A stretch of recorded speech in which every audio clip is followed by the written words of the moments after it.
debo abandonar el cuerpo. ¿Qué forma más preciosa de poder expresar cómo vamos a morir? No dice porque ya voy a entregar los tenis o porque ya me voy a morir, como muchas veces lo expresamos en diferentes naciones, sino que de una forma muy bíblica y muy espiritual, la Biblia nos muestra que la muerte es simplemente salirnos de un envase, salirnos de un tabernáculo, porque aquí la palabra cuerpo es esquena en el griego, que es la palabra tabernáculo. Pedro estaba consciente de dos cosas. En primer lugar, en su primera carta nos habla de los últimos días y que el fin se acerca. Y en su segunda carta se refiere al tiempo que ya le quedaba tan corto de vida. En otras palabras, Pedro nos está diciendo: Dios me ha mostrado que mi vida en este mundo es muy corta. Él sabía que muy pronto el Señor se lo iba a llevar a casa, como a ti también y como a mí también. Y nuestra vida pasó como el vapor, que aparece y desaparece de repente. Sin embargo, antes de que Pedro abandonara su cuerpo, él nos quiere dejar instrucciones acerca de cómo debemos nosotros prepararnos para los últimos tiempos. Antes de que esto sucediera, el Espíritu Santo le da a Pedro palabras para la iglesia, para el tiempo final. Así pues, en la segunda carta leemos las últimas palabras de un pastor que tal vez estaba agonizando o que ya muy pronto iba a abandonar su cuerpo e iba a dejar a sus ovejas a cargo de otros pastores.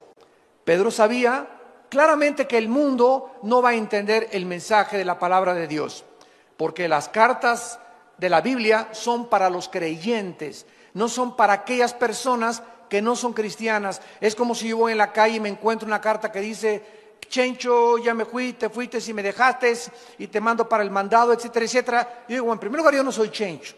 En segundo lugar, yo no le entiendo esa carta. Y en segundo lugar, alguien la dejó. Esta carta no es para mí. Así es la Biblia. Hay mucha gente que viene a la Biblia y no la entiende porque no es para ti. La Biblia y el mensaje de Dios es para aquellos que han aceptado a Jesucristo como su Señor y Salvador. Porque solo ellos, que somos los que formamos la familia de Dios, somos los que comenzamos a entender las palabras del Espíritu Santo. Pedro sabía que el mundo no lo iba a creer, por eso escribe estas cartas a los creyentes. Esto es un mensaje de advertencia también, porque en su segunda carta, capítulo 2, versículo 1, comienza a prevenirnos de las cosas que vamos a enfrentar. Hubo también falsos profetas, escribe Pedro, entre el pueblo, como habrá entre ustedes falsos maestros, que introducirán encubiertamente herejías destructoras.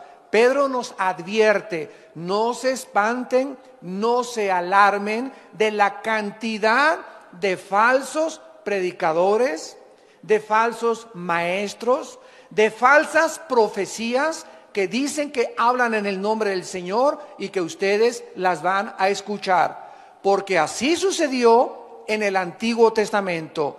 Y aún negarán, dice, al Señor que los rescató, atrayendo sobre sí mismos destrucción repentina. Y muchos seguirán sus disoluciones, por causa de los cuales el camino de la verdad será blasfemado. O sea, va a haber también muchas conductas, falta de integridad, falta de honestidad, por las cuales muchos cristianos, por la forma como viven sus familias, se van a burlar del cristianismo. Y dice el versículo 3, y por avaricia van a hacer mercadería de ustedes con palabras fingidas.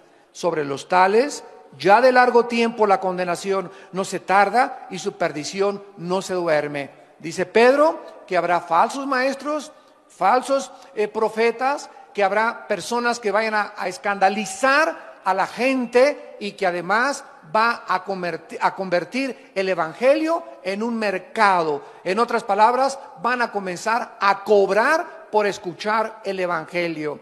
Los predicadores van a comenzar a cobrar los músicos van a comenzar a cobrar, y como yo he viajado ahorita casi por todo Estados Unidos diciéndoles a los líderes, si ustedes tienen a una banda de músicos o a un predicador que les fija un precio, no lo vuelvan jamás a invitar, porque son mercenarios del Evangelio de Jesucristo. No podemos nosotros más que presentar gratuitamente el Evangelio de la gracia de Dios. Pero ahora ya vemos en la televisión que te mandan sobres. Hace poco hay un predicador la semana pasada, no lo van a creer, pero esto fue lo que dijo: tenemos un déficit de $3 millones en nuestra organización. Necesito que ahorita saquen un sobre y le pongan atrás del sobre, pongan su ofrenda y pónganle atrás del sobre deuda cancelada. Porque en el momento en que ustedes me entreguen su sobre, otra persona y yo vamos a orar por este sobre para que todas tus deudas sean canceladas. Y además vamos a orar para que Dios te abra los tesoros escondidos.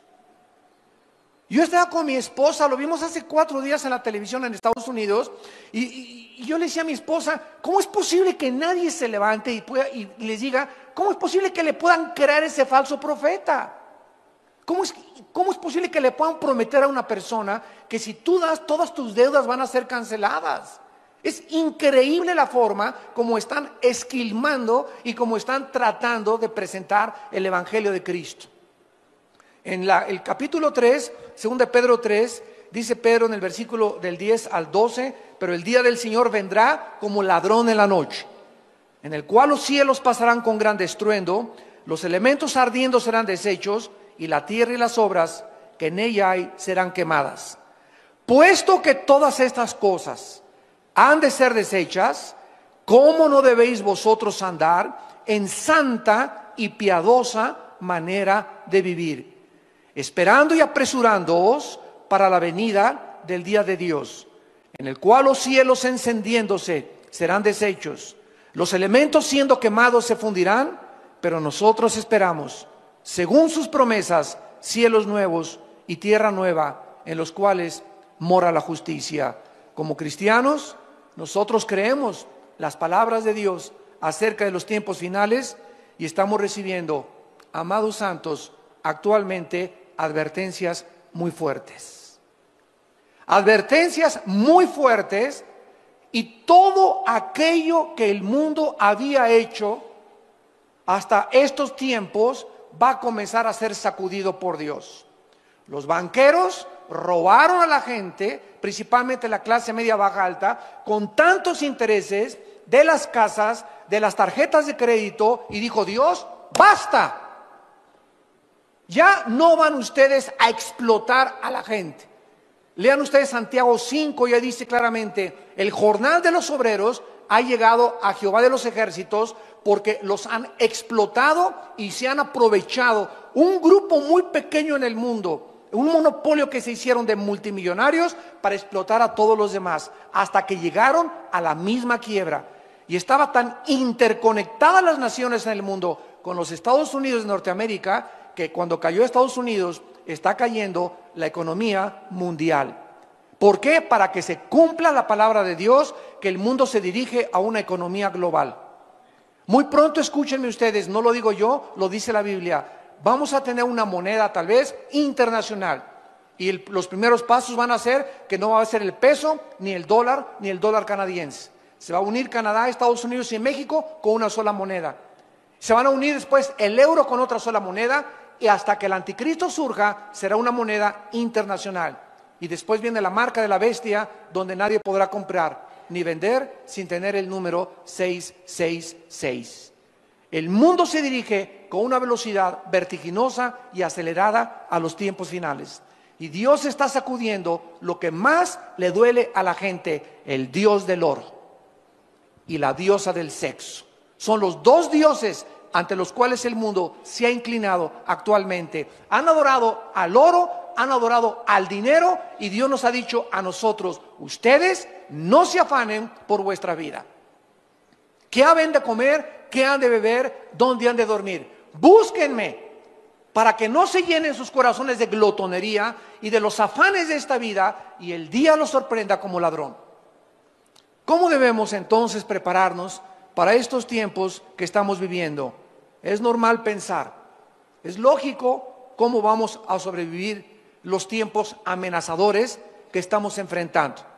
Cuando las tormentas comiencen a azotar más fuerte y comience a llegar a tu vida, toda esperanza comience a escaparse de recuperación, como los que perdieron sus casas en Galveston, Texas, en Nueva Orleans, los que están sufriendo el incendio de sus casas en California, los tsunamis, los huracanes. Cuando llegue una devastación a tu vida, donde pierdas el trabajo y pierdas las cosas que tú crees que para ti eran lo más importante, entonces, ¿qué es lo que vas a hacer acerca de tu vida y de tu familia? ¿Qué vas a hacer acerca de tu trabajo, de tu casa, de tu comida y de tu ropa? Creo que esto es una preocupación lógica y legítima de todo creyente, pero de una manera asombrosa.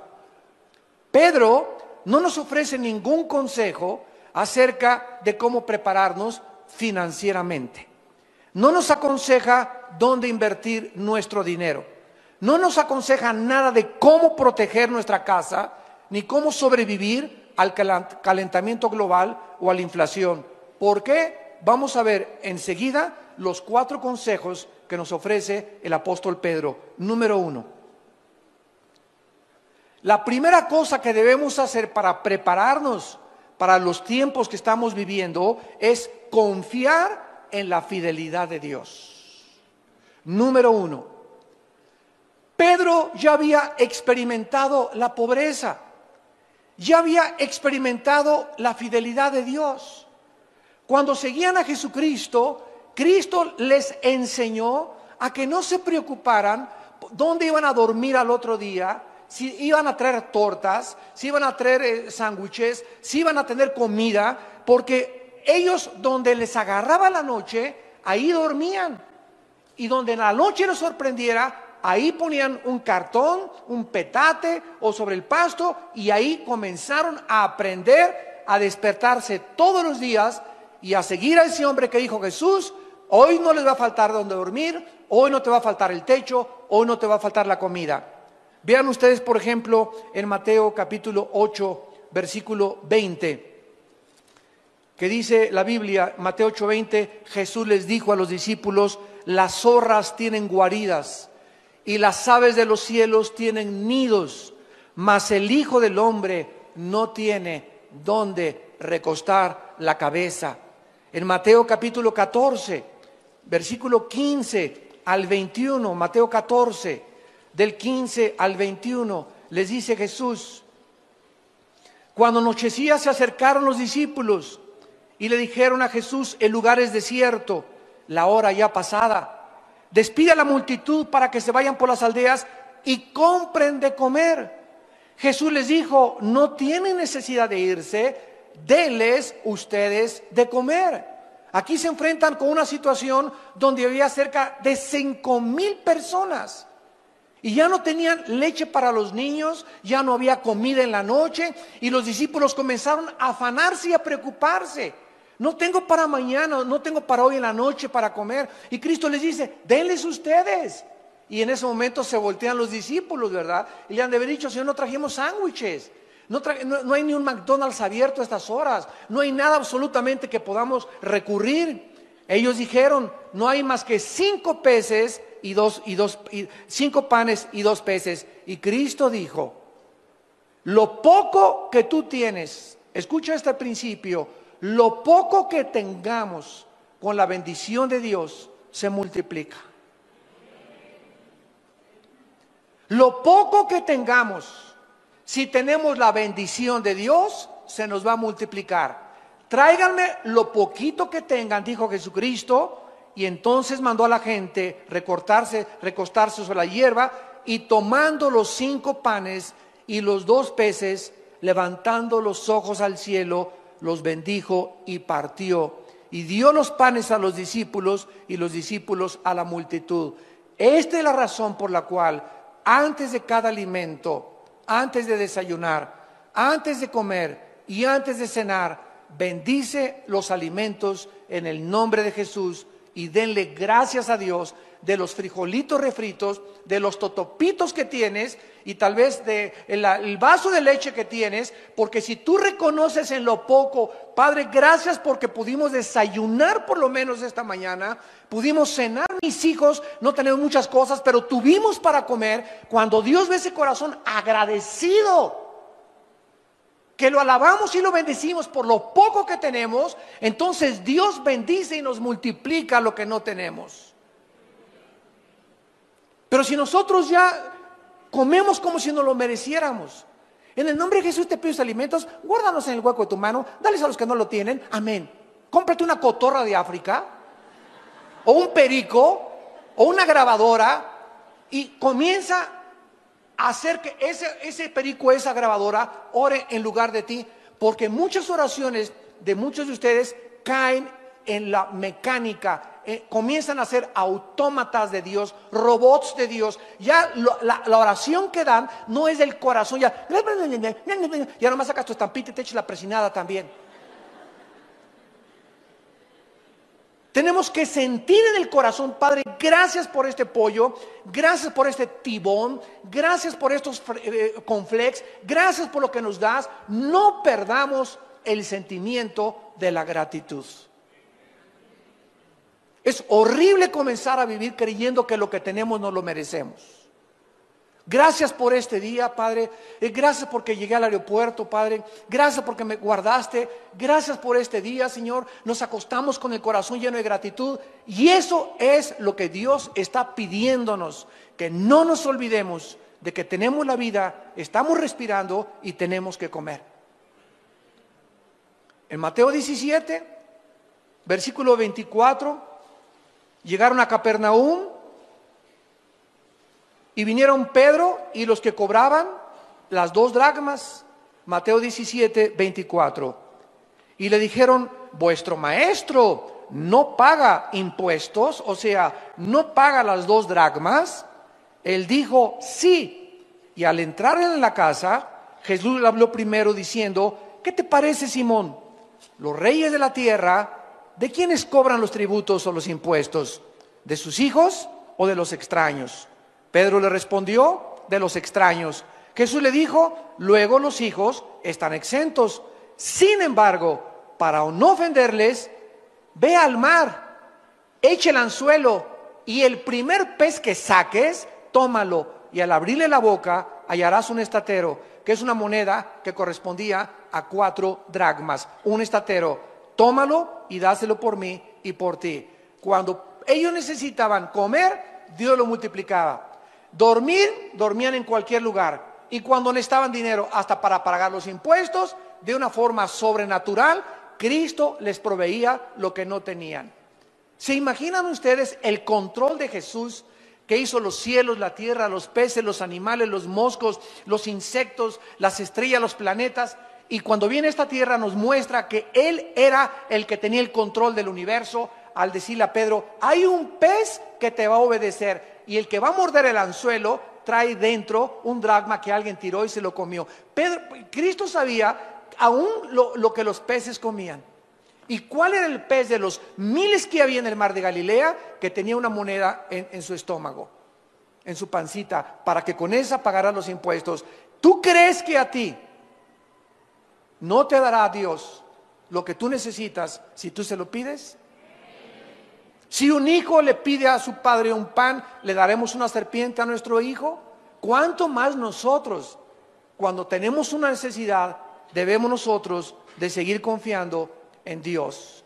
Los apóstoles aprendieron a vivir sin dinero y con dinero.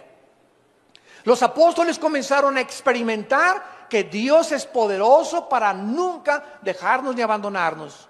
Sabían lo que significaba dormir bajo las estrellas, sin cama ni almohadas. Siguieron a Jesús sin tener un empleo fijo ni promesas de dinero alguno. Solo eran dueños de la ropa que traían y de las sandalias que traían puestas. Y tú tienes 3 pares de tenis, tienes 2 pares de jeans, tienes 3 camisas, ya vas de gane.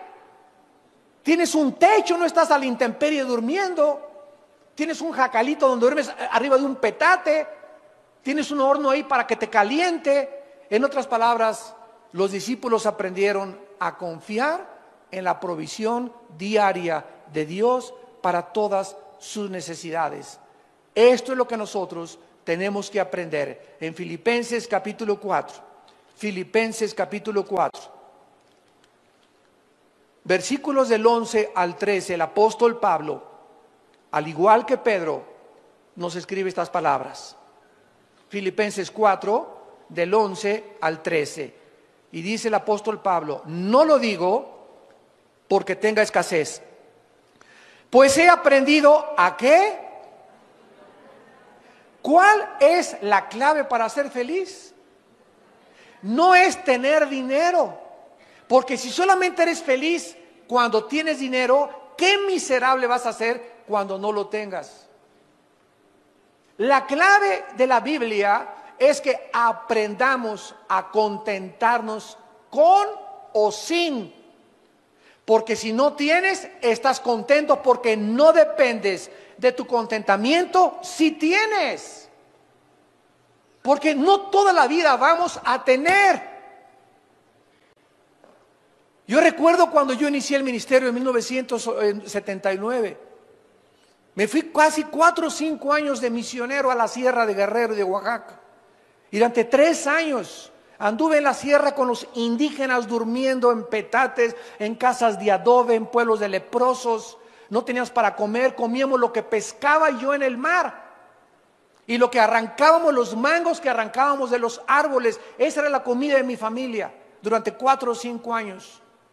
Y nunca dejamos de comer mangos, nunca dejamos de comer manzanas, y siempre pescaba algo en el mar para llegar y hacer un pez o 2 peces, y comimos pescado durante 4 o 5 años porque éramos tan pobres que no teníamos.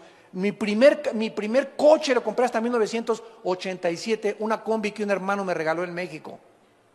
Y andaba en México en las camionetas y en las peceras para acá y para allá, en la lluvia dando estudios con las iglesias, etcétera, etcétera. No todo lo tenemos hasta ahorita. Pero han pasado 30 años del ministerio y me he dado cuenta que nos usó a nosotros a Dios para abrir el camino y para enseñarnos precisamente a que nada nos debe detener. Dios me enseñó y aprendí a contentarme cualquiera que sea mi situación. Si ahora soy pobre, ya no le voy a tener miedo a la pobreza, porque ya sé lo que es ser pobre. Ya aprendí que cuando estaba con Él era contento, y me acuerdo que llegaba a la casa y cantábamos himnos y con una vela hasta las 3 de la mañana estudiaba teología, porque ni luz teníamos en la cabañita que vivíamos en Acapulco, en una montaña. Entonces yo me río de ver hacia ahí la pobreza, me río porque ya he aprendido a contentarme y no me hace falta que no tener. Y es lo que muchos desgraciadamente no han podido aprender. Crían a sus hijos como niños pirurations. Y les dan reloj ya a los 12 años y a los 15 años su coche, etcétera, etcétera. Y estamos creando una generación de chavos perruris que no saben lo que es sufrir y no saben lo que es ganarse el pan con el sudor de su frente. Y es cuando nosotros se casan a los 24, 25 años de edad y ya quieren tener su Sony Trinitron, tienen que tener alfombras persas, persianas de Liverpool y de Palacio de Hierro, y quieren tener todo, y si no lo tienen se suicidan o roban o se divorcian, porque mi mamá me crió en camas de sábanas de seda y comíamos puro caviar y comíamos puro chivo importado.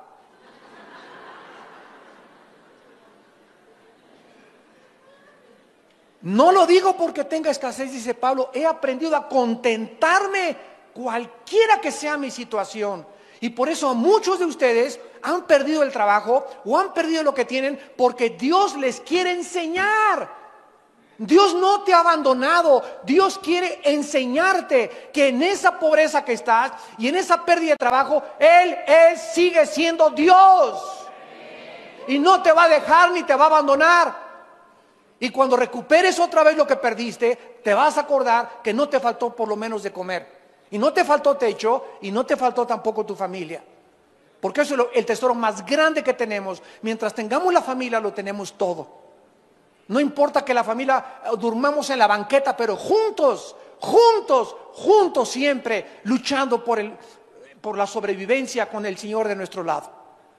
Diré yo a Jehová, esperanza mía, castillo mío, mi Dios, en quien confiaré. Y no diré yo al banco y la bolsa de valores y Wall Street, en quien confiaré.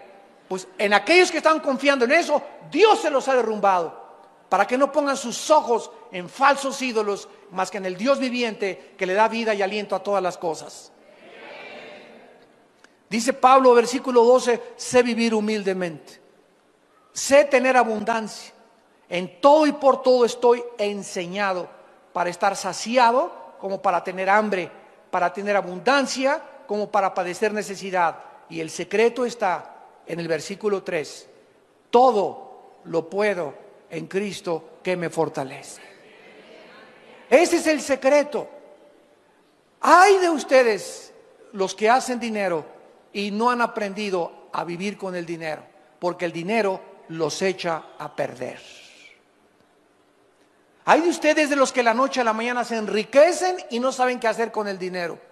Y en lugar de entender el propósito por el cual Dios nos da el dinero, comienzan a hacer dinero y se olvidan de Dios y comienzan a tener más gastos y más lujos y el club y la familia Pompidou y la familia Richelieu, etcétera, etcétera. Y comienzas a alejarte de Dios y alejarte del discipulado, ni diplomados tomas. ¿Por qué? Porque comienzas por los afanes de la vida, porque no habías aprendido a vivir con dinero.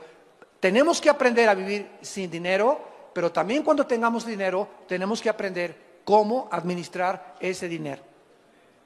Porque si ese dinero que tienes tú ahorita, tú no sabes con qué propósito Dios te lo dio y crees que es para ti, entonces algún día te comenzará a faltar y te dirá Dios, acuérdate que yo deshago como polilla lo más apreciado del ser humano. En segundo lugar, el segundo consejo que se nos da es no preocuparnos por las cosas materiales. ¿Saben lo que significa la palabra preocuparse? Pre es antes, ocuparse es poner atención. Una persona preocupona es una persona que está antes de que suceda algo, ocupándose o concentrando su atención en algo que no ha sucedido. ¿Y mañana qué como? ¿Y qué no se pasó mañana? Hoy, pero si no, todavía no llega mañana. Todavía ni siquiera. Estamos apenas a las 10 de la mañana, a las 11 de la mañana y ya estás preocupada por tu lavadora y por tu trabajo. Ahorita disfruta tu pollito y gloria a Dios, tú en la iglesia. A lo mejor ahorita viene por nosotros el Señor a la 1. La pregunta más importante que Dios nos haría en estos tiempos es la siguiente: ¿qué hay en tu corazón en estos últimos tiempos? ¿Preocupación por el dinero? ¿Por tus inversiones? ¿Por la caída de la bolsa de valores? ¿Por tu salud? ¿Por tu futuro? ¿Por tu familia? ¿Qué está en este momento, en estos tiempos, llenando tu corazón? ¿Qué es lo que más te preocupa en estos tiempos? ¿En qué te estás convirtiendo, dice Dios en esta tarde? Y ustedes que nos ven por la televisión, ¿en qué te estás convirtiendo mientras más rápido nos acercamos a los tiempos finales? ¿En una persona avariciosa, ambiciosa, preocupada por el dinero? ¿Una persona llena de ansiedad y de estrés y de cosas que aún no suceden? ¿En qué te estás convirtiendo? Analiza tu corazón a la luz de los tiempos que estamos viviendo. El rey Salomón escribió en Proverbios capítulo 18, versículo 11. Proverbios 18, 11. Las riquezas del rico son su ciudad fortificada y como un muro alto en su imaginación. O sea, los ricos piensan así, dice Dios. Y esto lo escribió el hombre más sabio que ha existido en la historia después de Cristo, el rey Salomón. Los ricos así piensan: mientras yo tenga 1 millón o 2 millones de dólares, mientras yo tenga 1 o 2 propiedades, mientras sea dueño de una casa, mientras tenga mis inversiones, estoy tranquilo. Y dice Dios, es la obra de tu imaginación nada más. Porque de la noche a la mañana, cualquier persona como lo estamos viendo en nuestros tiempos, se quedan en la bancarrota. Ahorita hay más de 600 suicidios en Estados Unidos, hasta la semana pasada que yo me vine, de ricos que se están quitando la vida por la caída de la bolsa de valores. Y de personas que habían invertido todo o la mitad de su capital en la bolsa de valores y no tienen absolutamente 1% de probabilidades de recuperación o de repunte. Por la deuda de los más de 3 trillones de dólares que tiene el gobierno federal americano. Se quitan la vida. ¿Por qué? Porque aprendieron a vivir confiados mientras tenían, y cuando no tenían, no tienen propósito ni razón para seguir viviendo. En Proverbios capítulo 23, el rey Salomón continúa dándonos consejos y dice el versículo 4 y 5. Proverbios 23, del 4 al 5. No te afanes por hacerte rico. Sé prudente y desiste. ¿Has de poner tus ojos en las riquezas siendo ningunas? Porque se harán como alas de águila y volarán al cielo en septiembre del 2008. Ese es primera de Armando 2.1. Esto fue escrito hace 3000 años y ante nuestros ojos estamos viendo de qué manera Dios está quitando y derrumbando el becerro de oro.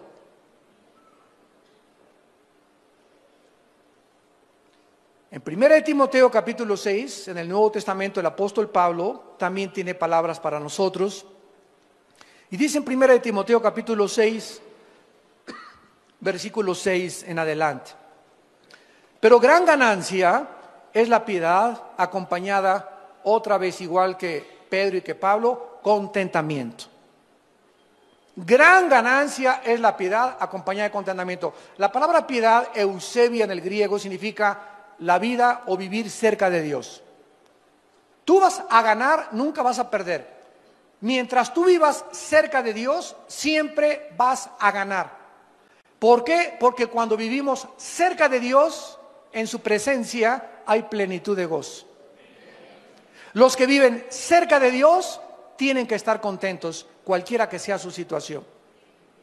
Porque viven alabando a Dios, dándole gracias a Dios de que por lo menos tienen que comer, tienen guaraches que ponerse y tienen un petate donde echarse, donde acostarse. Porque nada hemos traído a este mundo y sin duda nada podremos sacar. Imagínate cualquier persona rica que nos escuche en este momento, que has guardado y échale y abonos y el dinero y hasta abajo el colchón, y de repente hoy te mueres un accidente, una embolia, un ataque al corazón y tú tenías dos propiedades, y cuando te entierran en el ataúd, ni el anillo que traes de casado te llevas. Todo se queda de la noche a la mañana y va a estar tu familia como alacranes peleándose la herencia. Ahí en el panteón van a comenzar los pleitos ya por ver quién tiene más herencia. Así es el corazón humano. ¿Y para qué lo que guardaste? Lo guardaste para que lo heredaran y se convirtiera en maldición en tus hijos y en mucha familia. Así que teniendo sustento y abrigo, estemos contentos por el amor de Dios.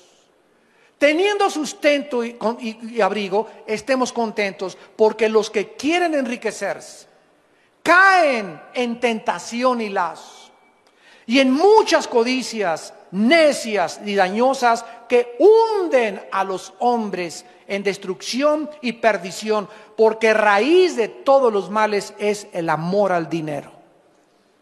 No dice que el dinero sea una maldición, dice que es el amor al dinero lo que es una maldición, porque amando el dinero y codiciándolo se extraviaron de la fe y fueron traspasados de muchos dolores. La raíz de todos los males es la ambición y la avaricia de guardar más de lo que tenemos.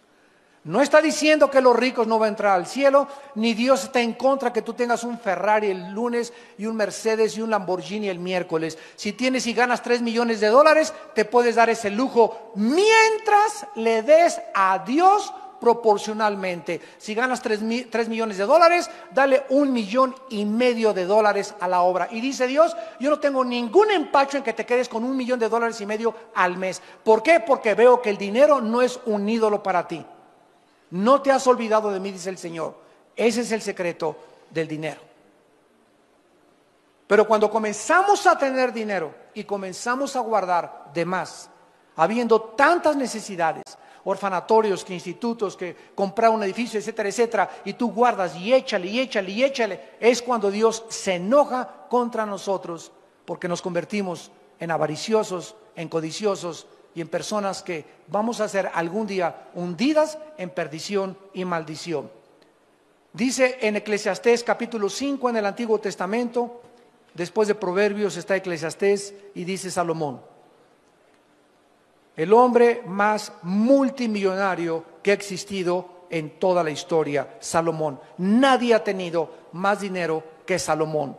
Ni Howard Hughes, ¿verdad? Ni Bill Gates, ni Carlos Slim, ni ningún otro millonario actual se compara con las riquezas que tuvo Salomón. Y escuchen lo que dijo Salomón, Eclesiastés 5, versículo 10 en adelante.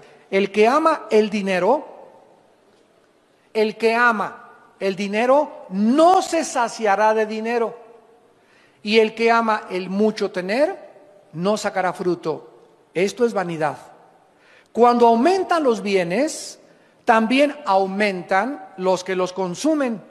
Qué bien pues tendrá su dueño sino verlo con sus ojos. Dulce es el sueño del trabajador, coma mucho, coma poco, pero al rico no lo deja dormir la abundancia. Qué ironía del destino, ¿verdad? El campesino va y siembra su maicito y su caballito y su burrito y en la noche... Pero el rico, mis inversiones, el cuento, la computadora, la laptop y esto y el otro. Y vemos, ¿verdad?, que aquel que no tiene nada, ¿de qué se preocupa que hoy la bolsa de valores? ¿Y qué? Pero ¿quiénes son ahorita los que se están matando? ¿Quiénes son ahorita los que están suicidando? ¿Quiénes son ahorita los que están comprando Prozac, pastillas tranquilizantes, y le están entrando más a la coca y más al alcohol? ¿Quiénes? Aquellos que tenían puestos sus ojos y que amaban el dinero. Para ellos es esta maldición.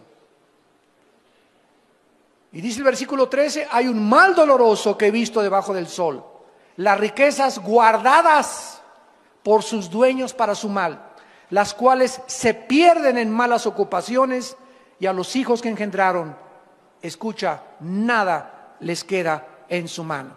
Jesús nos dejó consejos, amados santos de Dios, de cómo sobrevivir cuando la economía se derrumbara. No nos dejó consejos de cómo invertir ni qué guardar, sino que al contrario nos dio instrucciones el Señor Jesucristo muy claras en Mateo capítulo 6. Y dice Mateo 6, el Señor Jesucristo, versículo 25, cuando ya hace 2000 años los apóstoles comenzaron, oye, ¿y si pierdo mi trabajo? Oye, ¿y si ya no tengo para mañana qué comer? ¿Y si el Señor Jesucristo nos deja? ¿Y si hoy en la noche no hay ningún Holiday Inn donde hospedarnos? ¿Y si no hay un restaurante abierto? Y comenzaron a usar una palabra que se llama afán. Afán, que es la palabra griega merima. Por tanto les digo, versículo 25, no os afanéis. ¿Qué significa afanar? Significa estar ansioso, preocupado, pensar continuamente o enfocado continuamente en el dinero o en lo de mañana, intranquilo, sin tener paz. Eso es lo que hace el amor al dinero. No os afanéis por vuestra vida. ¿Qué han de comer? ¿Qué han de beber? Ni por su cuerpo, ¿qué han de vestir? ¿No es la vida más que el alimento y el cuerpo más que el vestido? Pregúntate en esta tarde, ¿estoy vivo? Ahora, si estás vivo y yo estoy vivo, ¿a quién le debemos el aliento y la respiración? a Dios. O sea, Dios está consciente que estás vivo. Y si Dios está consciente que estás vivo, entonces, ¿no crees que también está consciente del zarape que traes? De los guaraches que traes, de la casa donde vives, de si tienes o no tienes para comer. Entonces, si Dios nos sigue dando la vida y amanecimos hoy, ¿por qué nos preocupamos en las cosas secundarias cuando lo más importante es vivir? Este es el mensaje de Cristo a nuestra conciencia.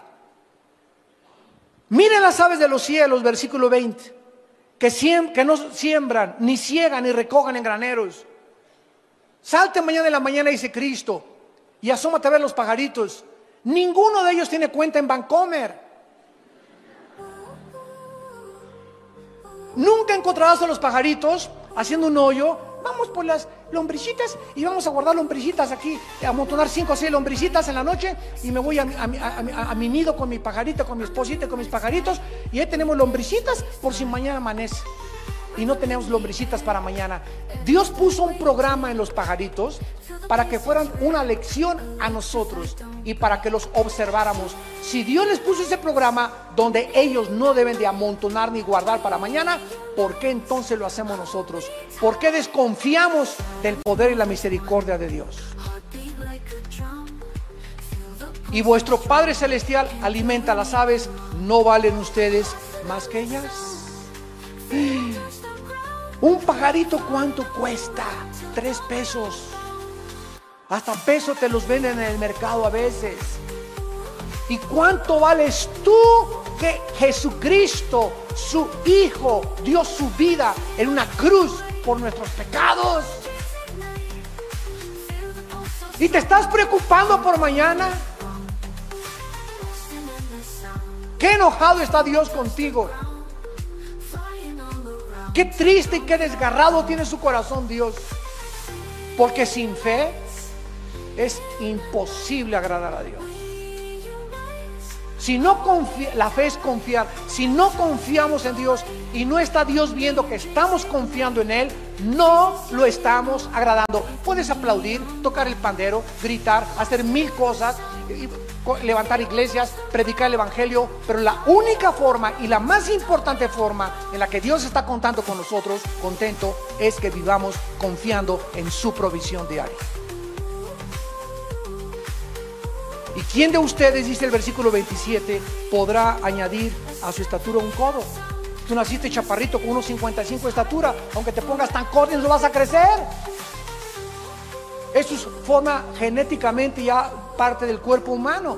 Por más que le hagas así, y le hagas así, y le hagas así, no vas a crecer.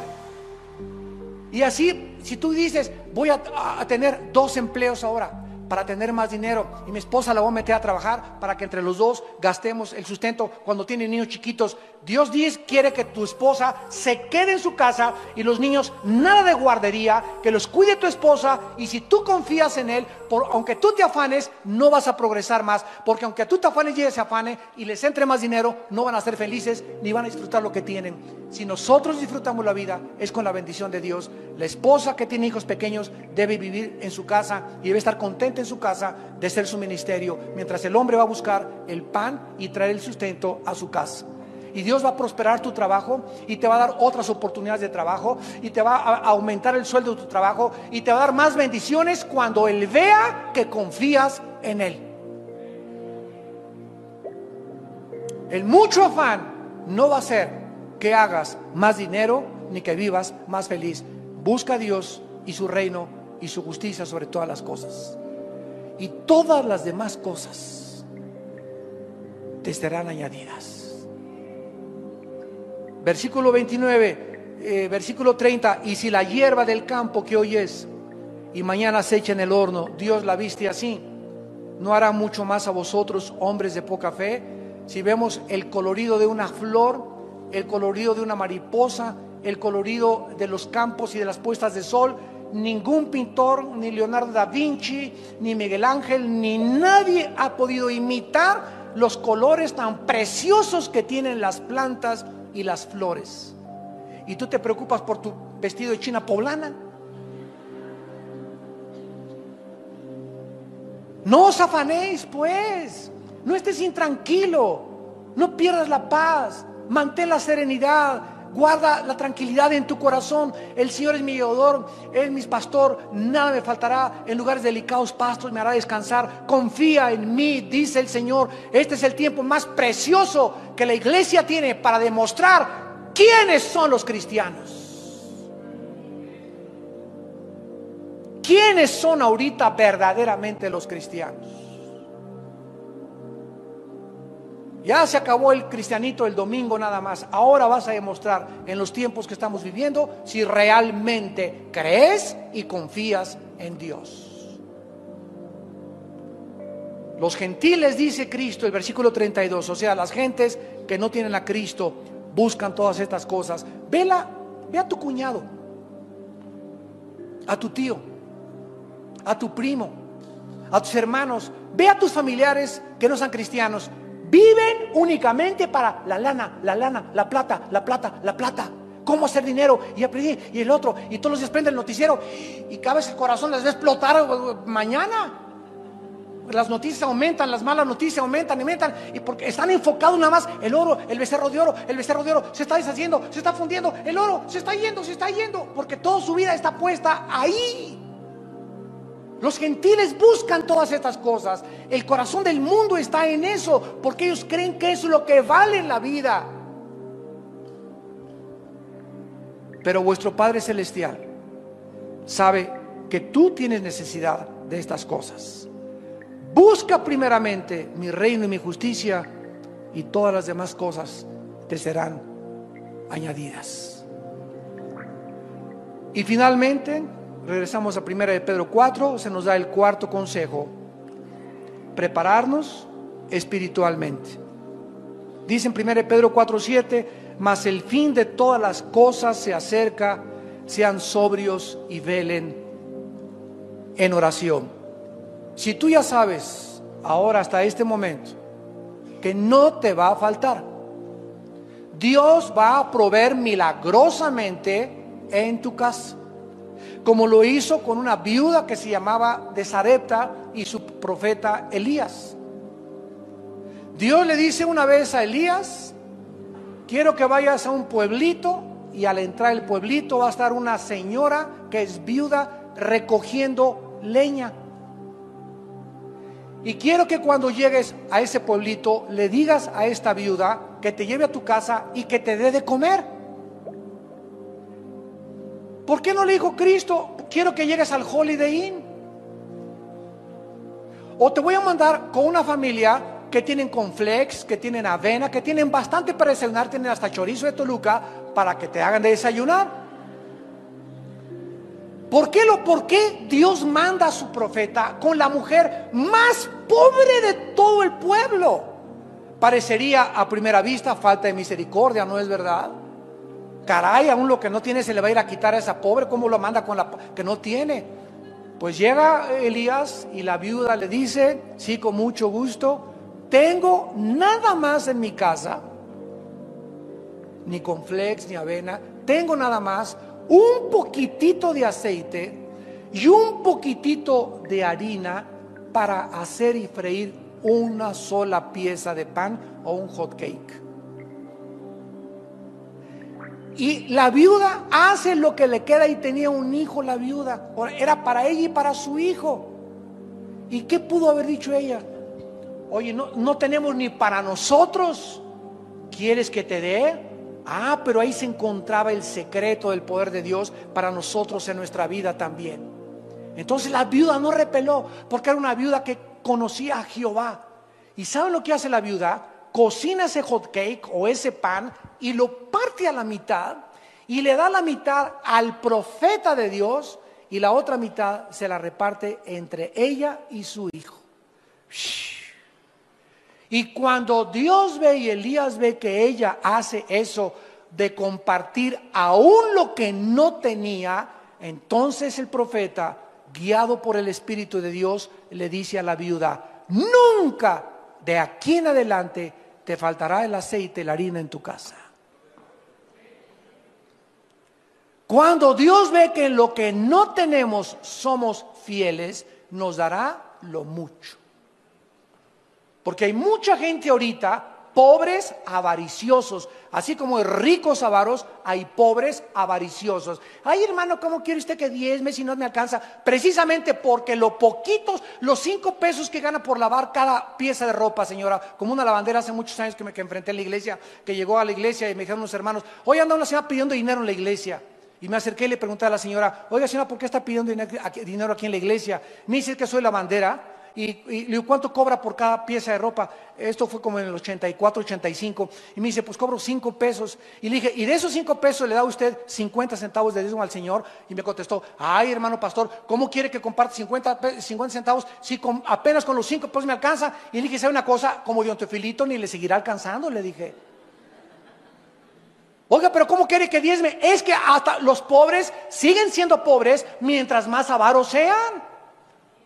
Pero si usted, aunque lo poquito que tiene como la viuda y le da al Señor y es fiel, aunque me vaya en camión, Señor, pero aquí está lo que te corresponde a ti, nunca te faltará, porque Dios le da la cosecha al que siembra. Lo que sembramos, recogemos. ¿Cuántos de ustedes están en la pobreza? ¿Cuántos de ustedes no tienen o no les alcanza porque son avaros? Y jamás le dan ni el diezmo al Señor, le dan limosna. Y ahorita es el tiempo de aprovechar, de sembrar en el reino de Dios. Por eso vives como vives, porque ¿cómo puedes esperar una cosecha cuando no has sembrado absolutamente ni un centavo en el reino de Dios? Pedro está repitiendo lo que Cristo dijo con otras palabras en Juan 14. Si creen en Dios, crean en mí. No se turbe su corazón. No estén intranquilos. No estén preocupados. No estén ansiosos. Voy a preparar un lugar para ustedes, para que donde yo voy, ustedes también estén. Si ustedes tienen mis mandamientos y los guardan, ese es el que me ama. Y el que me ama, yo lo amaré. Y mi Padre lo amará también. Y vendremos mi Padre y yo, y haremos morada en tu vida. No te dejaré ni te desampararé, estaré todos los días hasta el fin del mundo contigo. No veas al mundo, no veas el becerro de oro fundiéndose ni deshaciéndose, no veas las noticias, veme a mí. El creador y sustentador, el que extiende los cielos como una cortina y extiende la tierra y sus productos y da aliento a los que en ella moran y espíritu a los que por ella caminan. Él es el Dios al que estamos sirviendo. Y ahorita nos está probando, no estamos todavía en la tribulación. Imagínense cuando entre la tribulación, si ahorita los que dicen que son cristianos no están soportando esta prueba, ¿cuánto más de las cosas que sobrevendrán sobre este planeta? Es el tiempo, amados santos, de prepararnos espiritualmente en oración, velando, estando conscientes de los peligros que nos rodean y estar pasando más tiempo con Dios. Es triste que actualmente veamos a millones de cristianos que invirtieron en la bolsa de valores. Y esto no significa que Dios está en contra, no me vayan a malentender, de que invirtamos y tengamos ahorros. Dios no está en contra de que tengas ahorros, pero no que pongas tus ahorros en inversiones gigantescas como la bolsa de valores, con muchísimos más riesgos que los que tienes en el banco. Ahorita en Estados Unidos los que tienen una cuenta menores de $100,000, el banco les promete devolverle los $100,000. Si tienen más no se los promete. Así que están sacando todo el dinero que pueden de los bancos ahorita, ¿verdad? Entonces no está Dios en contra que tengas que tus 25,000, que tus 50, que tus 100,000 pesos ahorrados, o que ahorres 5 millones de pesos, mientras, escúchame, en la misma proporción le des al reino de Dios.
track.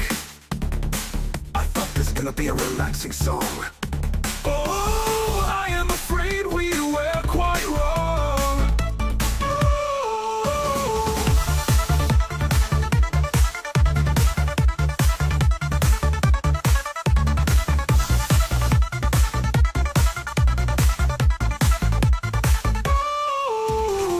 I thought this was gonna be a reggae track. I thought this was gonna be a relaxing song.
Classic track.